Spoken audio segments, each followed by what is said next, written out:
ఇటీవల మనం అపోస్తల కార్యములు 28వ అధ్యాయం మొదటి 10 వచనాలు గల వాక్యాన్ని చదువుకొని దానిని అలా మూల వాక్యముగా ఉంచుకొని దానికి ముందు కొన్ని సంగతులను మనం జ్ఞాపకం చేసుకుంటూ వాక్యాన్ని ధ్యానిస్తున్నాం.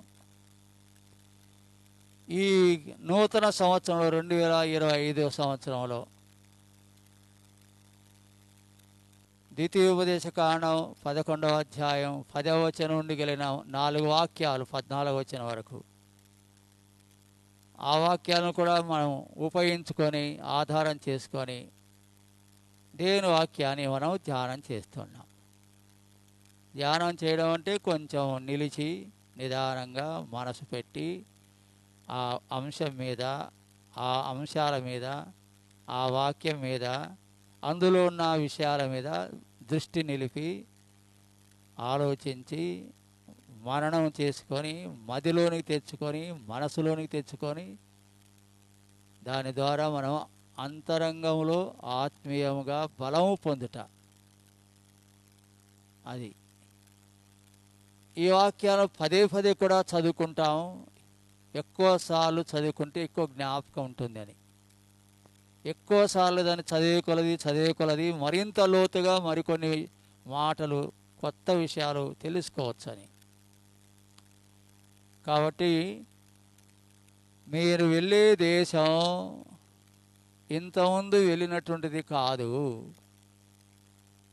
మీరు వెళ్ళబోయే దేశం కొండలు లోయలు గల దేశం అని ద్వితీయోపదేశ కాండములో ఉన్న వాక్యాన్ని మనం మాటి మాటి గుర్తు చేసుకుంటున్నాం. మనం ప్రభువు నమ్మకమునుకున్న జీవితం వేరు, మనం ప్రభువు నమ్మిన తర్వాత జీవించవలసిన జీవిత విధానం వేరు. నమ్మకమునుపు జీవితం, నమ్మిన తర్వాత జీవితం రెండిటికి తేడా ఉండాలి అన్నాడు. ఇంకొక భావం, మీరు వెళ్ళబోయే దేశం కొండలు లోయలు గల దేశం, మీరు విడిచి వచ్చిన దేశం చదునైన భూమి గల నీరు ప్రవహించే మంచి భూమి. కానీ ఇప్పుడు మీరు వెళ్ళే దేశం అంతా కొండలు, రాళ్ళు, గుట్టలు, లోయలు. ఇవి అంటే మీ భవిష్యత్తులో ముందు కాలంలో కష్టాలు కూడా వస్తాయి, బాధలు కూడా కలుగుతాయి, రోగాలు కూడా వస్తాయి. మీరింత ముందున్నట్టుగా సుఖశాంతులతో ఉంటారని కాదు. కష్టాలు, సుఖంతో పాటు కష్టం కూడా ఉంటుంది, దుఃఖం కూడా ఉంటుంది. నేను ఆ మాట కూడా జ్ఞాపకం చేశాను. ప్రసంగి గ్రంథం 7వ అధ్యాయం 14వ వచనంలో చివరి లైన్లో ఉంటుంది. మీ బైబిల్లో ఉందో లేదో చూడండి, ఏముంటుందో. ఏముంది? దేవుడు సుఖదుఖములను జతపరిచినాడు అని ఉంది. అంటే మీరు క్రైస్తవులైన తర్వాత క్రైస్తవ విశ్వాసంలో సాగుతున్నప్పుడు క్రైస్తవులు కూడా సుఖదుఖాలు ఉంటాయి. సుఖం ఉంటుంది, దుఃఖం ఉంటుంది. యేసు ప్రభువుని నమ్ముకోగానే కష్టాలన్నీ పోతాయని ఎక్కడ మనకు వాగ్దానం లేదు. ఒక్క వాగ్దానం కూడా అలాంటిది ఏం లేదు. మీకు లోకములో శ్రమ కలుగును అన్నాడు. ఎవరు? ప్రభు అన్నాడు సాక్షాత్తు. నో అంత చల్లగా ఉంటారు అనలేదు. లోకములో మీకు శ్రమ కలుగును, అయినను మీరు ధైర్యం తెచ్చుకోండి, నేను లోకాన్ని జయించినాను, మీరు కూడా జయించగలరు, నేను మీకు తోడుగా ఉంటాను, నేను మీకు సాయం చేస్తాను. కష్టాలు రావు అని ఎక్కడా ప్రభు చెప్పలేదు. కష్టాలు వచ్చినప్పుడు నేను తోడుగా ఉంటానని మాత్రం దేవుడు వాగ్దానం చేశాడు. అది ముఖ్యమైన విషయం. మనం తెలుసుకోవలసినది, పట్టుకోవలసింది ఎక్కడంటే కష్టాలు రోగాలు రావని కాదు, వచ్చినప్పుడు నేను మీకు తోడుగా ఉంటాను. వస్తాయి. అయినను ధైర్యం తెచ్చుకొనుడి, నేను మీకు తోడుగా ఉంటాను, మిమ్మల్ని విడవను, మిమ్మల్ని ఎడవాయను అని ప్రభువు చెప్పాడు. కాబట్టి మీరు వెళ్ళే దేశం ఇంతకుముందు లాంటిది కాదు, కొండలు లోయలు గల దేశం. క్రైస్తవ విశ్వాసంలో శ్రమలు, కష్టములు, నష్టాలు, బాధలు, అనారోగ్యం ఇవన్నీ కూడా ఎదుర్కోవలసి ఉంటుంది అని హెచ్చరిక చేయడం. ఆ తర్వాత మనం మరికొన్ని మాటలు కూడా జ్ఞాపకం చేసుకున్నాం. అపోస్తల కార్యం 28వ అధ్యాయం మొదటి 10 వచనాలు మనం చదువుకున్నాము. దానికంటే ముందుగా 27వ అధ్యాయం కూడా మనం ఆలోచన చేస్తూ వస్తున్నాము. ఈ 2 అధ్యాయాలు ఒకేసారి మనం చదువుకోవాలి. ఏ 2 అధ్యాయాలు? అపోస్తల కార్యం 27వ అధ్యాయం, 28వ అధ్యాయం, 2 అధ్యాయాలు. ఈ 2 అధ్యాయాల్లో ఒక సుదీర్ఘమైన ఒక ప్రయాణం కనబడుతుంది, ఒక సుదీర్ఘమైన ఒక యాత్ర కనబడుతుంది. మనందరం కూడా యాత్రికులం. ఈ లోకంలో మనం యాత్రికులుగా ఉన్నాము. ఇంకో మాట, ఈ లోకం మనది కాదు, మన లోకం పరలోకం. మన పౌరసత్వం పరలోకంలో ఉంది.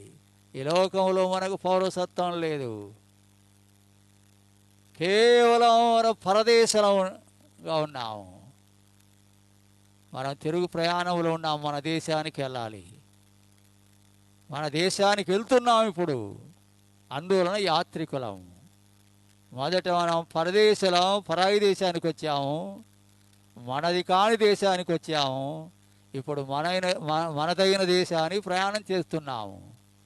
అందువలన మనం యాత్రికులము అని దేవుని వాక్యం సంబోధిస్తుంది. మీరు పరదేశులను యాత్రికులైనారు అన్నారు. కాబట్టి మనం ఈ లోకంలో పరదేశులుగా ఉన్నాము, పరాయి వారిగా ఉన్నాము, మనది కాని దేశంలో ఉన్నాము. వెళ్ళిపోండి అంటే వెళ్ళిపోవాలి, వెళ్ళిపోవాల్సిందే. కారణం మనది కాని దేశం ఇది. మానవుడు ఊరిక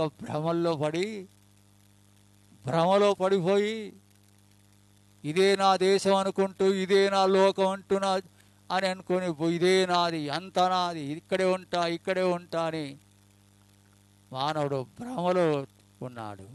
మనది కాని దేశం. ఏ రోజైనా ఈ లోకాన్ని విడిచిపెట్టి వెళ్ళాలి. అందుకే అంటారు, దిగంబరులుగా వచ్చితిమి, దిగంబరులుగా వెళ్తాం.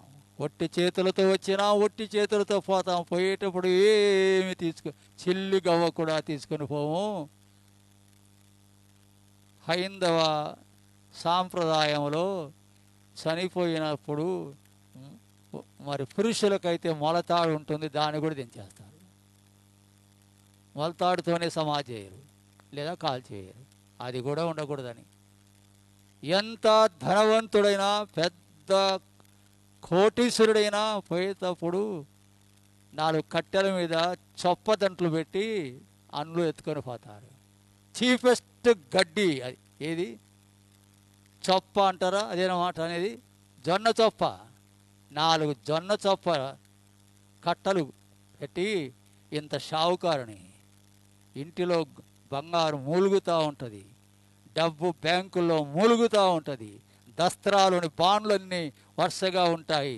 ఎంత డబ్బున్నా పోయేటప్పుడు చొప్ప దంట్లతోనే పంపుతున్నారు.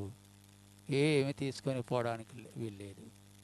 కనీసం క్రైస్తవ విశ్వాసంలో ఒక 5-6 వేలు ఖర్చు పెట్టి బాక్సులతో పంపుతున్నాము. వాళ్ళైతే చొప్పదండతో పంపుతారు. చూడండి, అంతే పోనీ గతంతా, నీ గతంతా చొప్పదంట్లతోనే, పాడి అంటారు కదా, పాడితోనే నీ అంతం పాడితోనే.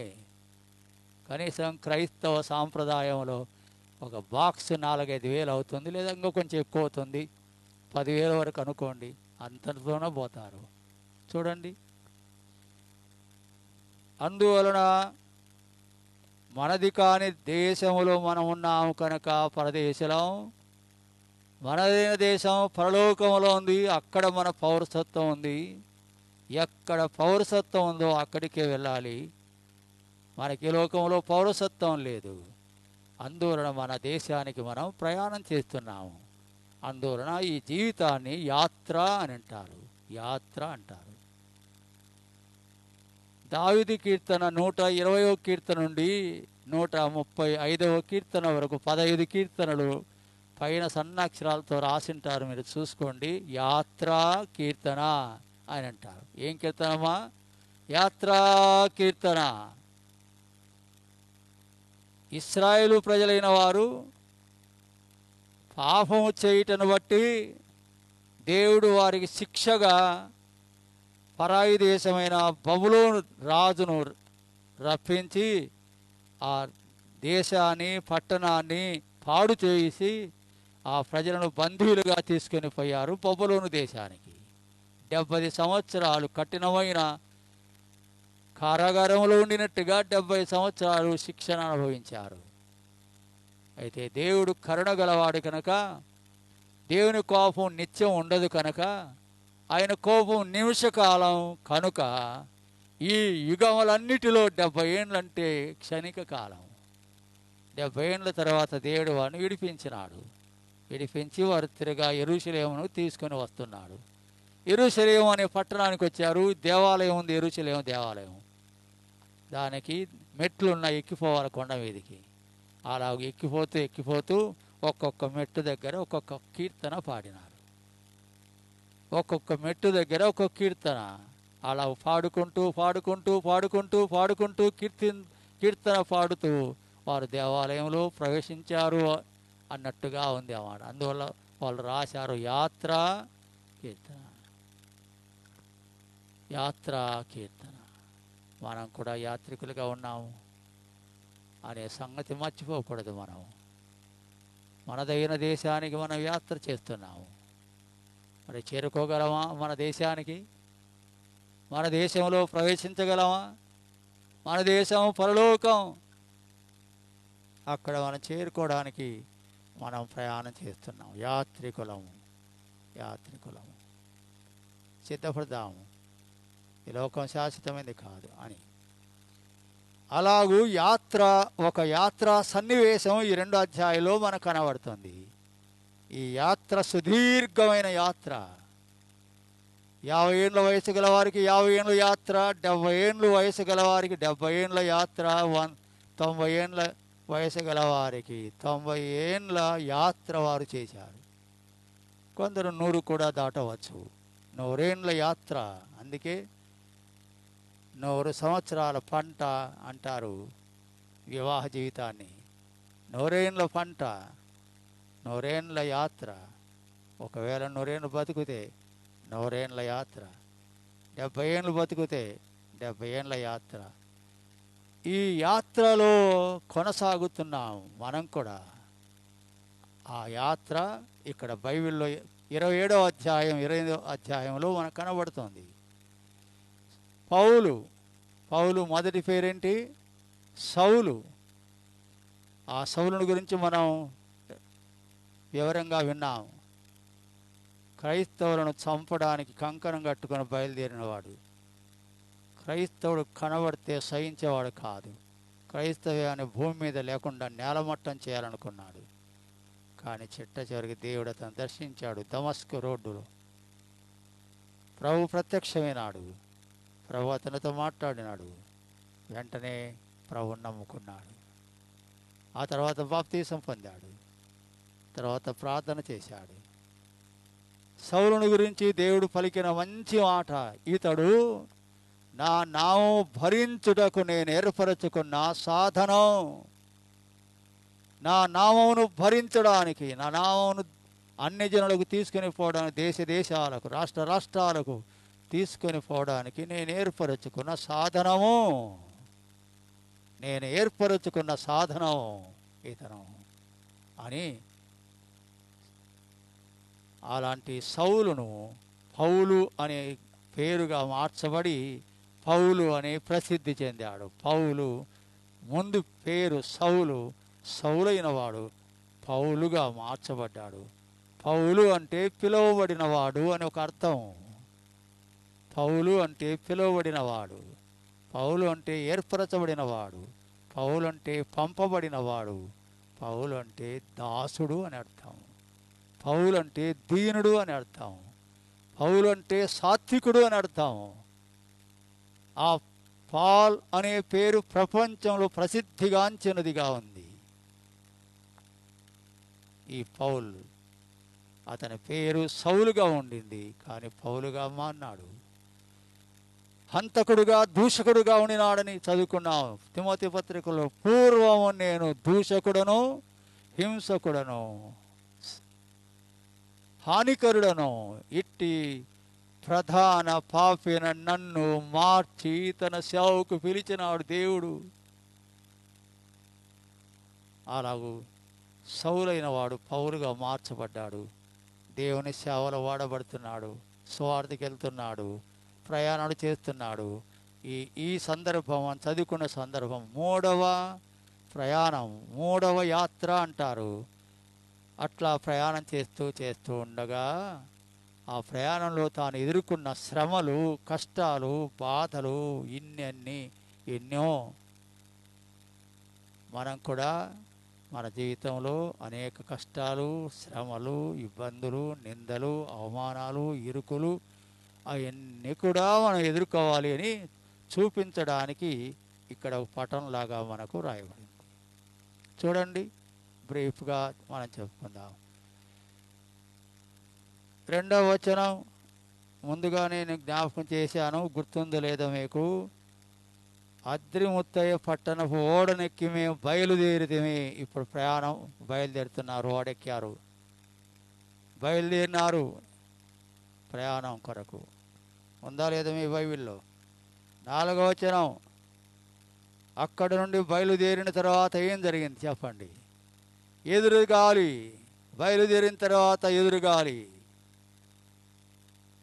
ఎదురుగాలి, ఎదురుగాలి ముందుకు వెళ్ళనివ్వడం లేదు, కొడతా ఉంది గాలి, ఎదురుగాలి. వాడు వెనక్కి పోతా ఉంది, ముందుకు వెళ్ళడం లేదు, ఎదురుగాలి. మన జీవితంలో కూడా మనం చేసే చాలా ప్రయత్నాల్లో ఎదురుగాలి తగులుతుంది. మనం చేసే పని పాటల్లో మనకి ఎదురుగాలి వస్తుంది. పంట పండుతుంది అనుకుంటాం, పంట పండదు. పంట పండినా దానికి తగిన గిట్టుబాటు ధర రాదు, దానికి తెగులు వస్తుంది, అది అమ్మకం చెందదు, నష్టం వస్తుంది, సంవత్సరం అంతా ఫలం లేకుండా పోయింది. దాన్ని ఏమంటాం?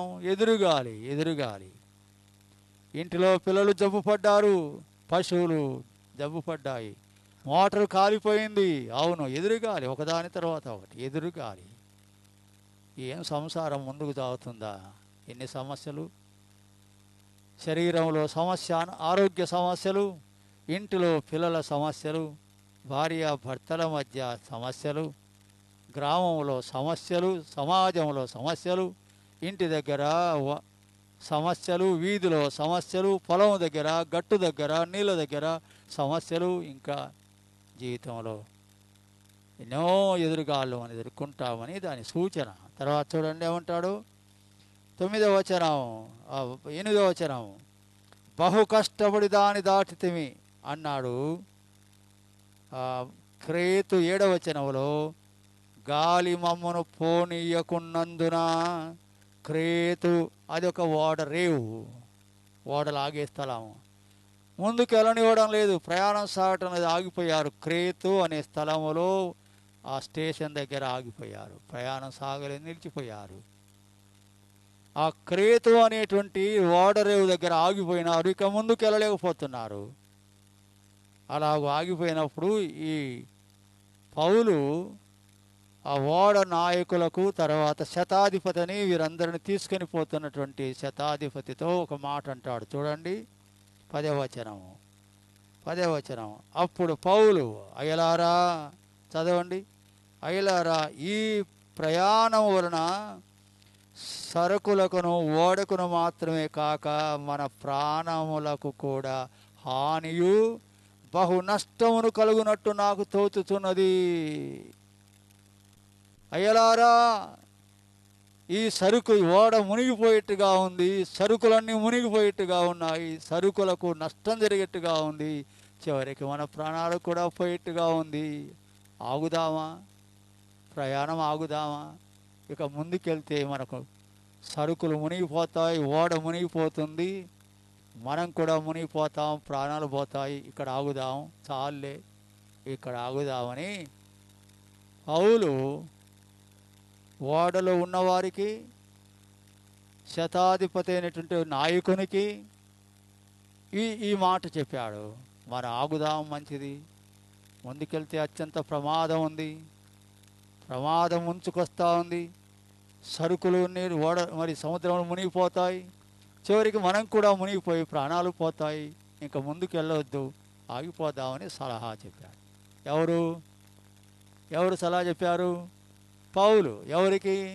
తనతో పాటు ఓడలో ఉన్నవారికి, వారిని తీసుకొని పోతున్న శతాధిపతికి చెప్పాడు. అయ్యలారా, ముందు ప్రమాదం ముంచుకొని ఉంది, ముందుకు వెళ్తే మనకు ప్రమాదం ఉంది, సరుకులన్నీ సముద్రంలో మునిగిపోతాయి, మనం కూడా మునిగిపోతాము, ప్రాణం పోతుంది, ఇదిగో డేంజర్, అపాయం ముందు కనపడుతుంది, వద్దు వద్దు వద్దు, ముందుకు సాగినామంటే మనందరం మునిగిపోతాం, వద్దు ఆగుదాం ఇక్కడ అని పౌలు ఆలోచన చెప్పాడు. కానీ చూడండి, అయినను శతాధిపతి, చదవండి అమ్మా, అయినను శతాధిపతి పౌలు చెప్పినది నమ్మక, నావికుడు ఓడ యజమానుడు చెప్పినదే నమ్మాను. ఈ శతాధిపతి నడిపించే నాయకుడైన వాడు పౌలు చెప్పింది వినలేదు. ఆ ఓడ యజమాని ఉన్నాడు, ఆ ఓడ నడిపించే నావికుడు వాళ్ళ మాట విన్నాడు, కానీ ఈ దైవజనుడైన పౌలు యొక్క ఆలోచన వినలేదు. ప్రియులారా గమనించండి, దైవజనుడైన పౌలు చెప్పిన మాటను ఆలకించక కేవలం శతాధిపతి చెప్పిన మాటను, ఆ ఓడ యజమాని చెప్పిన మాటను, ఆ నావికుడు చెప్పిన మాటలే విని పదండి, ఏం కాదు పద అని వారు చెప్పగానే బయలుదేరిపోయారు. ఇక్కడ ఒక చిన్న మంచి పాఠం ఉంది. ఆలోచన చెప్పువారు ఉండటం రక్షణకరము అని సామెతలో ఒక మాట ఉంటుంది. మనకి ఎవరైనా పెద్దలు, అనుభవజ్ఞులు, జ్ఞానులైన వారు, విఘ్నులైన వారు, యోగ్యులైన వారు మంచి ఆలోచన చెప్పగలరు.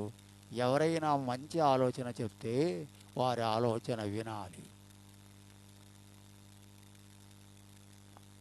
అనేక మంది ఆలోచనకర్తలు ఉండట రక్షణకరము.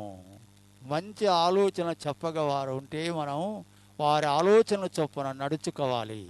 ఇక్కడ పౌలు దైవజనుడు, దేవుడు ఏర్పరచుకున్న మనిషి, దేవుడు ప్రత్యేకపరచి పంపుతున్న దేవుని సేవకుడు పౌలు. ఈ పౌలు చెప్తున్నాడు, అయ్యలారా ఆగండి, మనం ముందుకెళ్దామంటే ప్రమాదం పొంచుకొని ఉంది, గాలి ఎదురు కొడతా ఉంది, ఓడ మునిగిపోతుందేమో, ఓడ నిండా సరుకులున్నాయి, అటు సరుకులు పోతాయి సముద్రంలో, చివరికి మన ప్రాణం కూడా పోతుంది, వద్దు వద్దు ఆగండి అని అంటే వినాలనా? లేదన్నా? చెప్పండి మీరు, ఏం చేయాలమ్మా? ఆగాలనా పోవాలనా? చూడండి, అలా వినకుండా శతాధిపతి, ఆ ఓడ యజమాని, ఓడ నడిపిన నావికుడు వారి ఆలోచన చొప్పున ప్రయాణం సాగిస్తున్నారు. ఏం జరిగింది చూడండి. 11వ వచనం, అయినను శతాధిపతి పౌలు చెప్పినది నమ్మక, నావికుడను ఓడ యజమానుడు చెప్పినది నమ్మెను, మరియు శీతాకాలం గడుపుటకు ఆ రేవు అనుకూలమైనది కానందున అక్కడి నుండి బయలుదేరి ఒకవేళ శక్యమైతే ఫీనిక్స్ను చేరి అక్కడ శీతాకాలం గడపలను ఎక్కువ మంది ఆలోచన చెప్పిరి. అది నైరుతి వాయువ్య దిక్కుల తట్టునున్న క్రేతు రేవై ఉన్నది, మరియు దక్షిణపు గాలి మెల్లగా విసరుచుండగా వారు తమ ఆలోచన సమకూడినదని తలంచి లంగరెత్తి క్రేతు దారిని ఓడ నిలిపిరి. 14వ వచనం, కొంచెం సేపు అయిన తర్వాత ఊరకులో అను పెనుగాలి క్రేతు మీద నుండి విసరెను, తర్వాత ఎదురు నడిపించుట మాని గాలి కొట్టుకొని పోతిరి. 16వ వచనంలో బహు కష్టతరమాయను. ఆ తర్వాత చూడండి 17వ వచనం, ఓడ చుట్టూ బిగించి కట్టిరి మరియు సూర్తిసను ఇసుక తిప్ప మీద పడదేమోని భయపడి ఓడ చాపలు దింపి కొట్టుకొని పోయిరి. మిక్కిలి పెద్ద గాలి కొట్టినందున మరునాడు సరుకులు పారవేసాగిరి. 3వ దినమందు తమ చేతులార ఓడ సామగ్రిని పారవేసి కొన్ని దినములు సూర్యుడైనను నక్షత్రములైన కనబడక పెద్ద గాలి మా మీద కొట్టినందున ప్రాణములతో తప్పించుకుందామని ఆశ బొత్తిగా పోయిన. వారు బహుకాలం భోజనం లేక ఉన్నందున పౌలు వారి మధ్య నిలిచి అంటాడు. ఏమైంది చూడండి, చెప్పకుండా వెళ్ళడం ద్వారా ఎంత ప్రమాదమునకు గురైనారు. ప్రియులారా, ఈ సన్నివేశం మనకేం నేర్పుతుంది? పెద్దలు, అనుభవజ్ఞులు, జ్ఞానులైన వారు, ఆలోచన చెప్పగలవారు, దైవజనులు ఏదైనా ఒక ఆలోచన, మంచి ఆలోచన చెప్పినప్పుడు ఆలోచన చొప్పున నడుచుకోవాలి. లేదు లేదు లేదు అని ఇతరుల ఆలోచన తీసుకొని వెళ్తే ఎంత ప్రమాదానికి గురవుతారో చూడండి. మరొక సందర్భాన్ని జ్ఞాపకం చేస్తాను చూడండి. ఈ మొదటి రాజుల గ్రంథం 10వ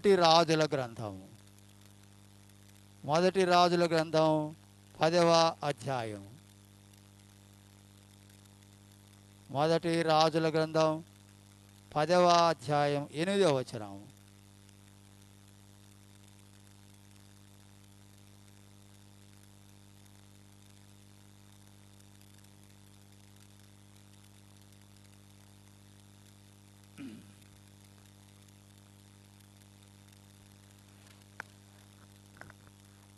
మొదటి రాజుల గ్రంథం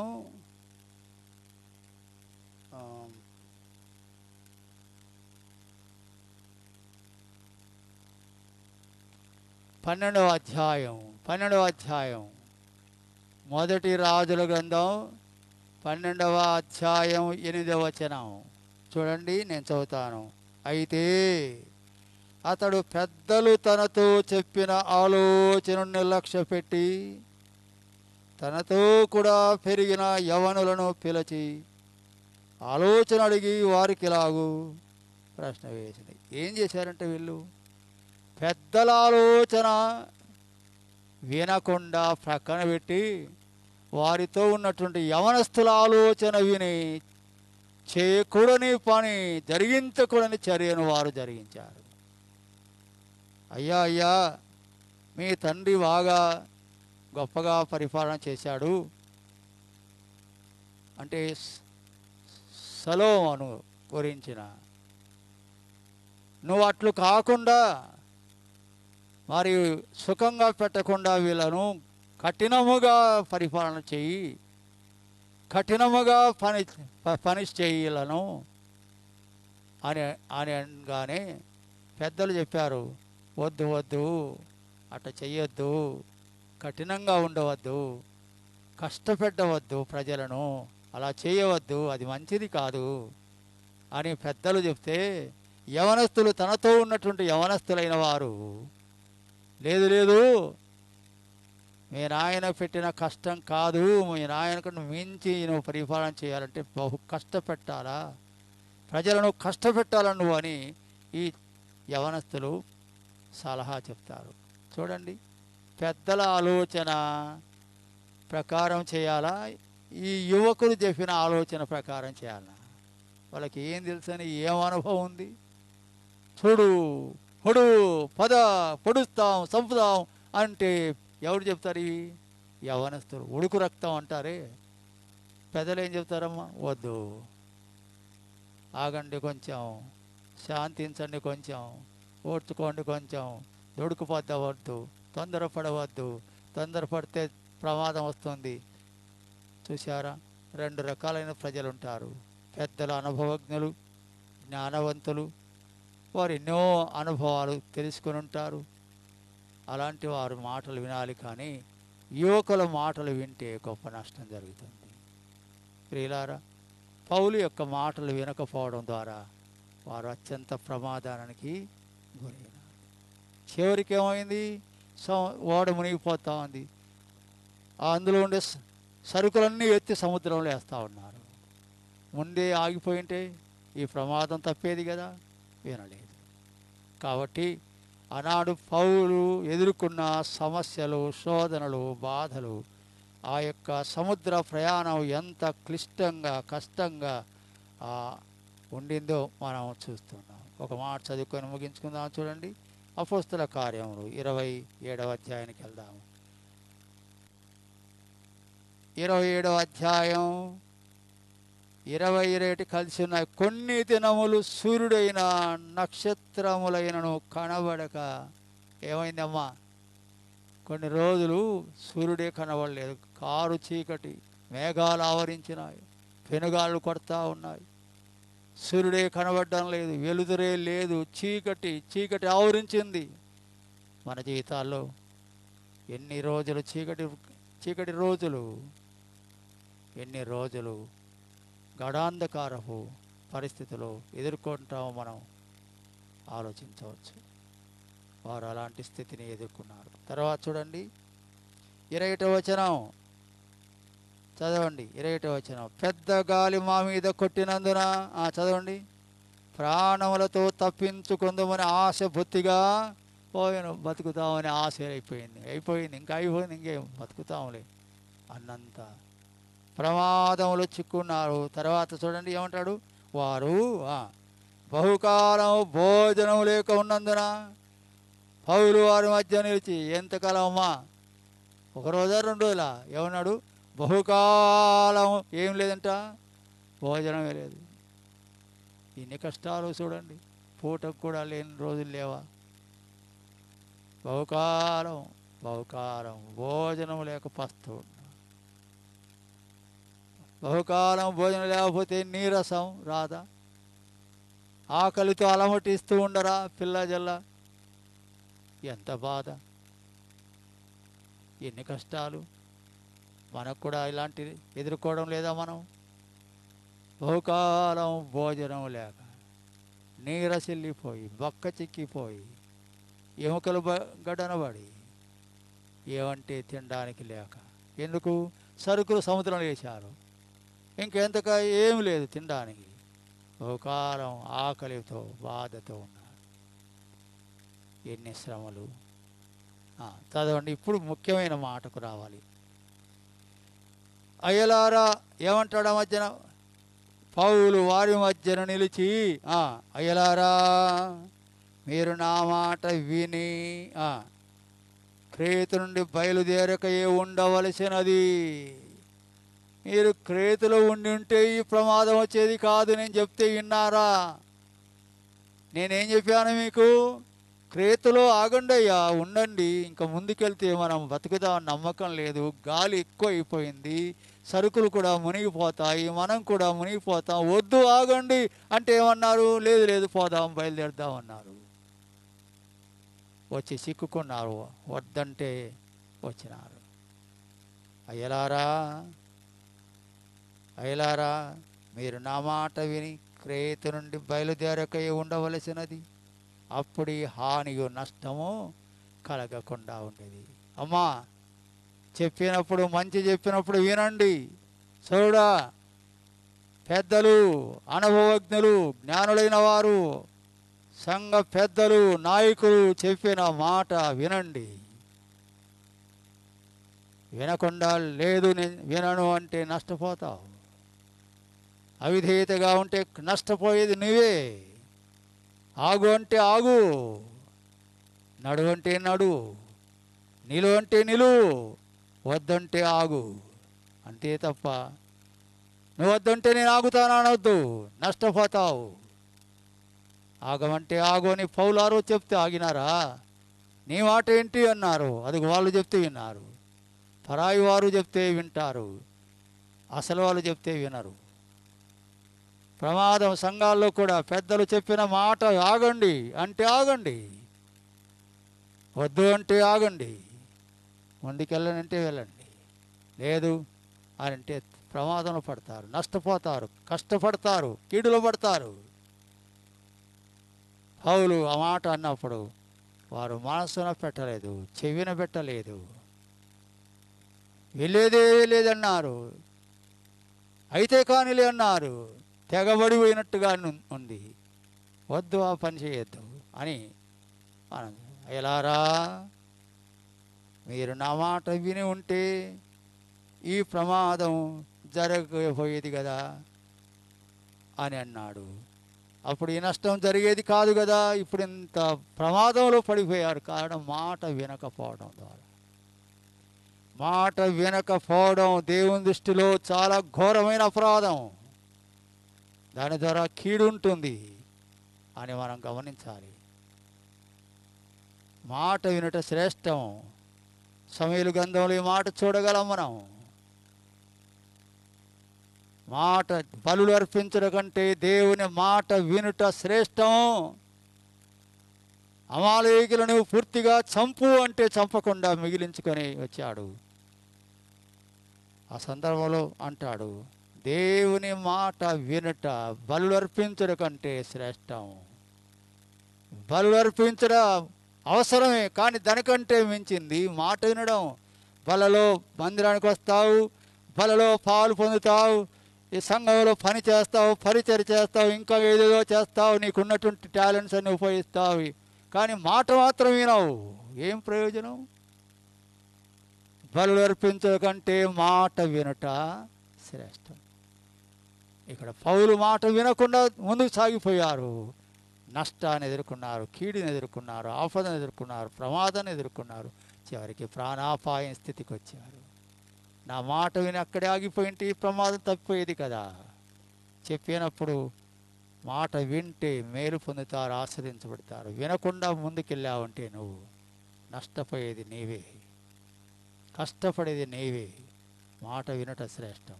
తర్వాత ఏమంటాడు చూడండి, 22వ వచనం. ఇప్పుడైనను ధైర్యం తెచ్చుకున్నాడని మిమ్మల్ని వేడుకొనుచున్నాను. ఇప్పుడైనా సరే, జరిగిపోయింది, ఏదో జరిగింది, పొరపాటు మిస్టేక్ జరిగింది, ఇప్పటికైనా బుద్ధి తెచ్చుకో, ఇప్పటికైనా ఆగు, ఇప్పటికైనా మాట విను, ఇప్పుడైనా బుద్ధిగా నడుచుకో అన్నట్టుగా ఆ మాట. ఇప్పుడైనను ధైర్యం తెచ్చుకొనుడని మిమ్మల్ని నేను వేడుకొనుచున్నాను. ఓడకే కానీ మీలో ఎవని ప్రాణమునకు హాని కలగదు అని అంటూ రండి. ఇప్పుడు నేను ముఖ్యంగా ఈ మాట జ్ఞాపకం చేసి ముగిస్తాను. 23వ వచనం. 23వ వచనం గట్టిగా అందరం చదువుకుందాము. నేను ఎవని వాడను, ఎవరిని సేవించుచున్నానో ఆ దేవుని దూత గడచిన రాత్రి నా యొద్ద నిలిచి, పౌలా భయపడకు, నీవు కైసరు ఎదుట నిలవలసి ఉన్నది.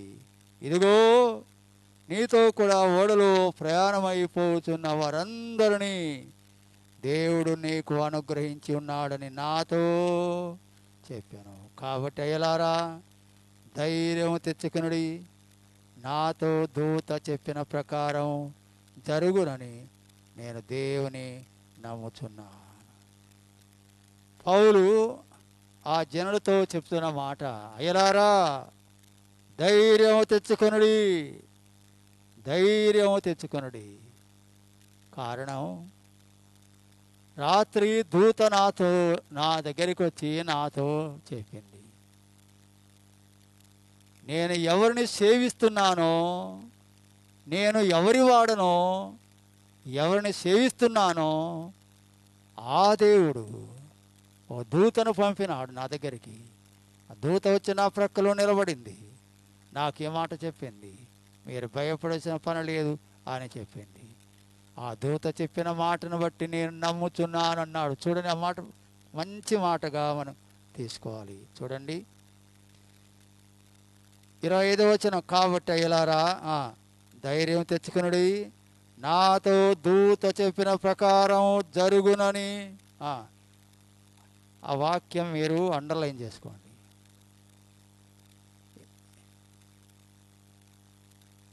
కాబట్టి అయ్యలారా ధైర్యం తెచ్చుకునుడి, నాతో దూత చెప్పిన ప్రకారం జరుగునని నేను దేవుని నమ్ముచున్నాను. చెప్పింది దేవుని దూత, నేను నమ్మేది మాత్రం దేవుణ్ణి. దేవుని దూత వచ్చి నాకు చెప్పింది, నేను దేవుని నమ్ముతున్నాను, భయపడకము, నీకే అపాయం కలగదు, ఏ అపాయం నీకు కలగదు, నీతో ఉన్నవారిని దేవుడు నీకు ఇస్తాడు, మీరు సురక్షితంగా చేరుకుంటారు, మీకేమి భయం లేదు, ధైర్యంగా ఉండండి అని దూత నాతో చెప్పింది కనుక నేను దేవుని నమ్ముచున్నాను అన్నాడు. 23వ వచనం మళ్ళీ చూడండి ఏమన్నాడు, మీకై మీరు చదవండి నిదానంగా.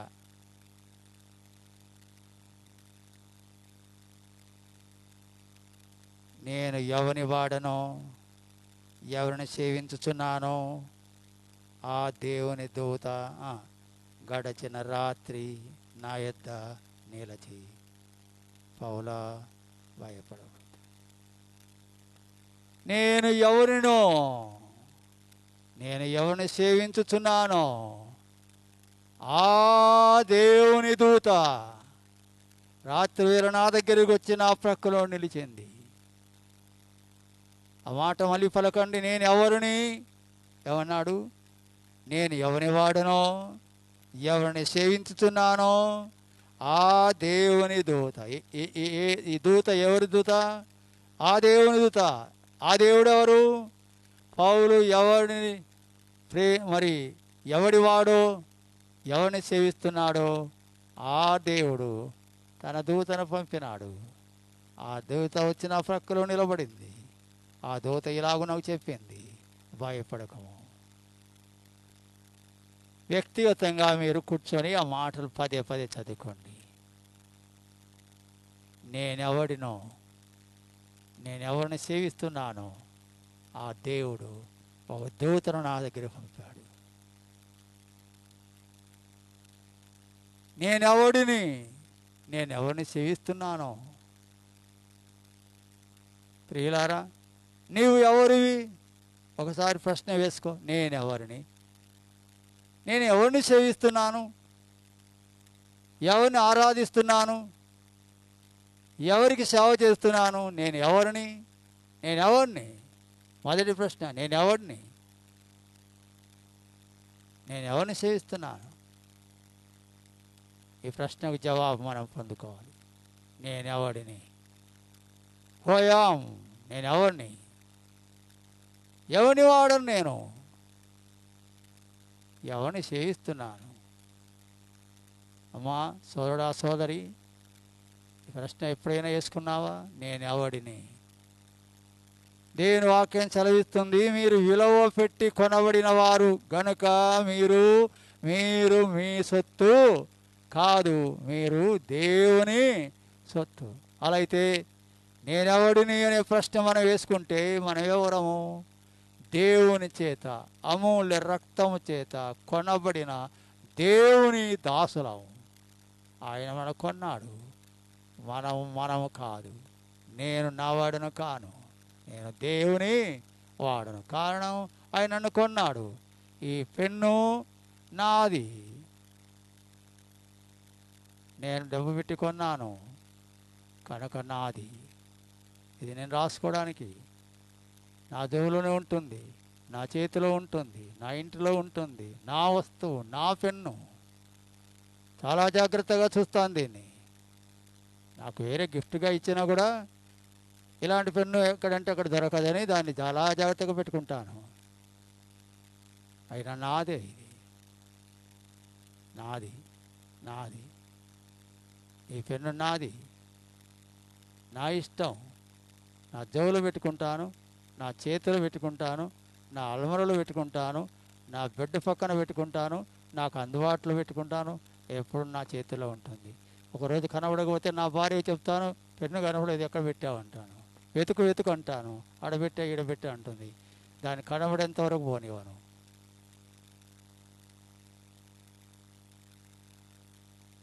ఇది దొరికేంత వరకు అడుగుతూ ఉంటాను, ఏడబెట్టినావో చూడు, ఏడబెట్టినావో చూడు, ఏడబెట్టినావో చూడు. ఎందుకు జమ్మ? కారణం, ఇది నాకు. ఇది నాకు ఇష్టమైంది, ఇదంటే నాకు చాలా ఇష్టం, ఇలాంటి పెన్ను నాకు దొరకదు. మనం ఎవరం? నేనెవరిని చెప్పండి? నీ ఎవరివి? ప్రభు వాడవా, ప్రభు దానవా కాదా? ప్రభు నిన్ను కొన్నాడును గుర్తించావా లేదా? యేసు ప్రభు నాకు తన ప్రాణం పెట్టి రక్తమును చిందించి ఆ రక్తం చేత నన్ను కొన్నాడు. ప్రభు నన్ను కొన్నాడు. నేను ప్రభు వాడను, ప్రభు దానను, ప్రభు దాసురాలను. నేను ప్రభు దానను, ప్రభు వాడను. ఎవరి వాడను కాదు నేను, ఎవరి దానను కాదు నేను ప్రభు దానను. నేను ఎవరిని అని పౌలు అంటూ, నేనెవడినో, నేనెవరిని సేవిస్తున్నానో అదుగదుగదుగదుగా యేసు క్రీస్తును నేను సేవిస్తున్నాను. యేసుక్రీస్తు సేవకుడు, దాసుడను, నేను ఆయన సేవకుడను.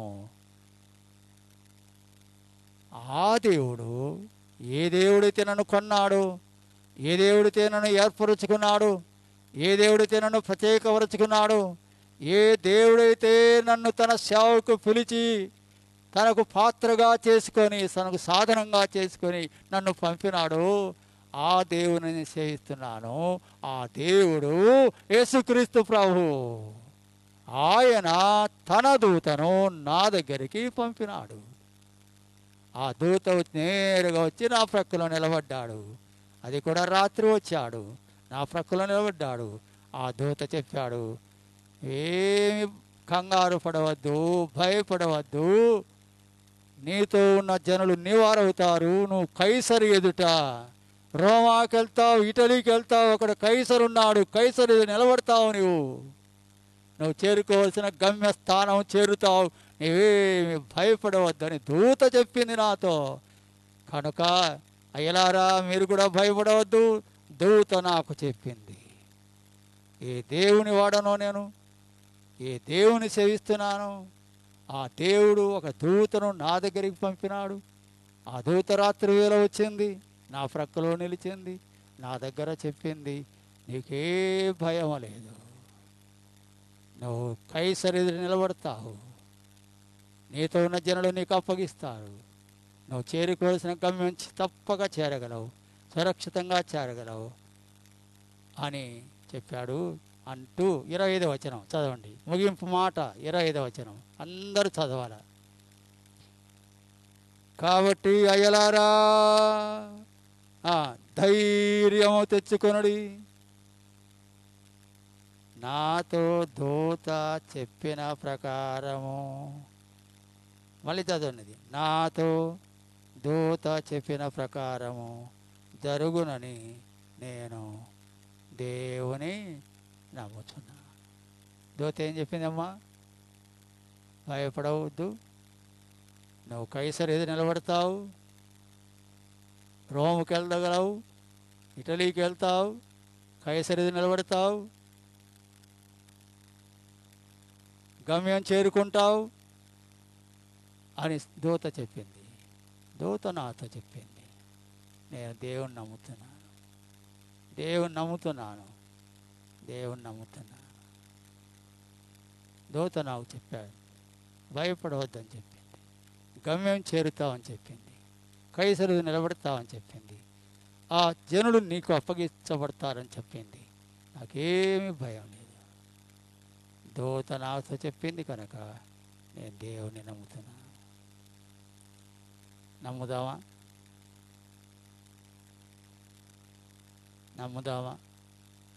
దేవుని నమ్మువాడు, యెహోవాను నమ్మువాడు, దేవుని నమ్మువాడు ఎన్నడూ భయపడడు, ఎన్నడూ దిగులు చెందడు. దేవుడు తోడుగా ఉంటాడు, దేవుడు చేపట్టి నడిపిస్తాడు, దేవుడు గట్టు చేరుస్తాడు, గమ్యం చేరుస్తాడు, దేవుడు తన హస్తంతో పట్టుకుని నడిపిస్తాడు.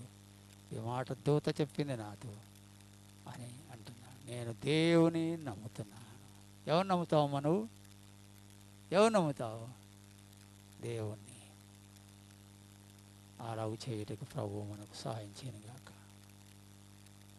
సుదీర్ఘమైన యాత్ర, బహు కష్టతరమైన యాత్ర, గాలి, పెద్ద గాలి, పెనుగాలి, ఎదురుగాలి, వాడ ముందుకెళ్ళలేకపోతా.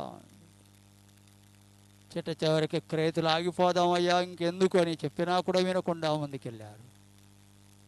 ప్రమాదం అత్యంత ప్రమాదకరం అయిపోయింది. తిండి లేదు, ఆకలి, వెలుగు లేదు, అంతా చీకటిమయం, భయం కింద ఉన్నారు. కానీ దేవుడు తన దూతను పంపి ఆదరించి ఓదార్చాడు. దేవుడు నమ్మినవాడు తర్వాత చేరినాడు. తర్వాత 28వ అధ్యాయంలో మరికొన్ని మాటలు కూడా మనం చదువుకుందాం, ప్రార్థన చేసుకుందాం.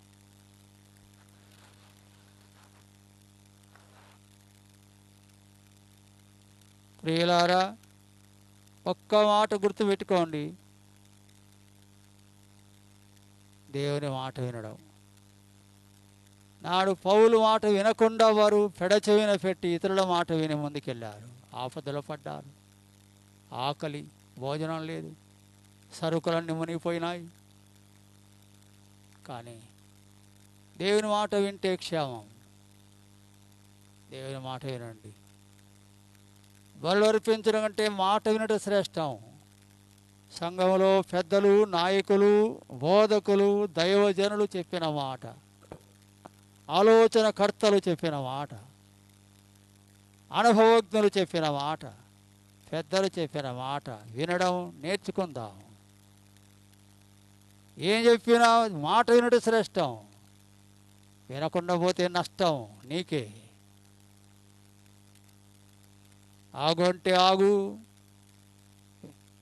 వెళ్ళు అంటే వెళ్ళు, నిలవడు అంటే నిలవడు, ముందుకు సాగు అంటే సాగు. అది విధేయత అంటే.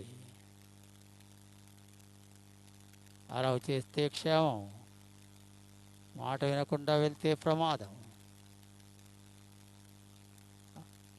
దృష్టాంతముగా మన చెవులారా వింటున్నాం ఈ సంగతి.